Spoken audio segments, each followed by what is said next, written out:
Почитувани,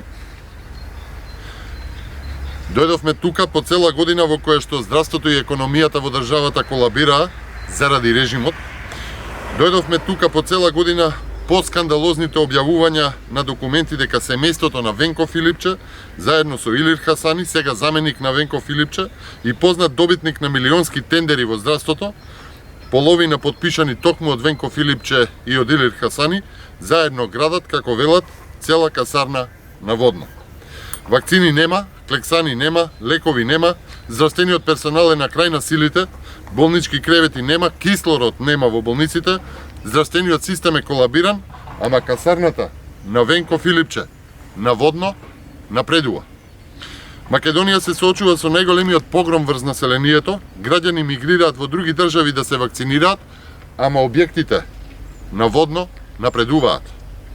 Цела година откако го откривме скандалот со градењето на касарната на Филипче, цела година откако таа касарна, подкрепено со документи, прерасна во Шпанско село 2 на водно, цела година како оваа наводно семејна куќа зад мене се претвори во цел комплекс, ама антикорупцијска уште го држи предметот во фиока. Цела година мина, нема ништо од истрагата за одговорност, како тоа добитник на огромни милионски тешки тендери гради заедно на над 13.000 метри квадратни на водно со подписниците на тие тендери. Цела година Министерството за здравство го водат градежни партнери заедно со добитник на милионски тендери токму во здравството.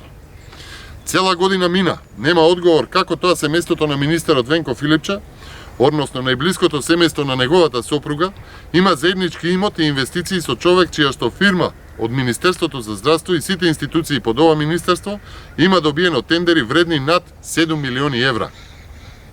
Нема одговор зошто неговото министерство лажеше и лажно тврдеше дека имотот во сопствеништво и во партнерски однос меѓу семејството на сопругата и допитникот на тендерите од здравството е земјоделско, а не градежно. Уште повеќе што тврдеше дека се гради како што и се гледа, значи е градежно земјиште, за кое што семејството и добитникот на тендерите заедно финансирале во изработка на урбанистички план за објекти за временно сместување. Фактите се немилосрдни. Вакцини нема, имунизација нема, а Шпанско село 2 на Филипче и тендер партнерите напредува. Македонија се претвори во црна здравствена дупка, режимот и одговорните за здравството со месеци лажат за масовна вакцинација, смртноста од ковид е неголема, со десетици, стотици неделно, документите покажуваат фантом фирми и вратени аванси за вакцини, а Шпанско село 2 расте, предметот во фиоки стол.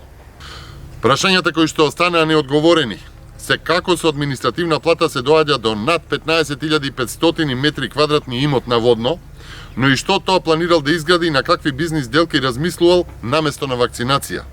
Но Филипче мора и да одговори дали наместо на вакцини и имунизација, додека кабинетот му се вакцинира во странство, повеќе бил посетен на градежништвото отколку на здравството.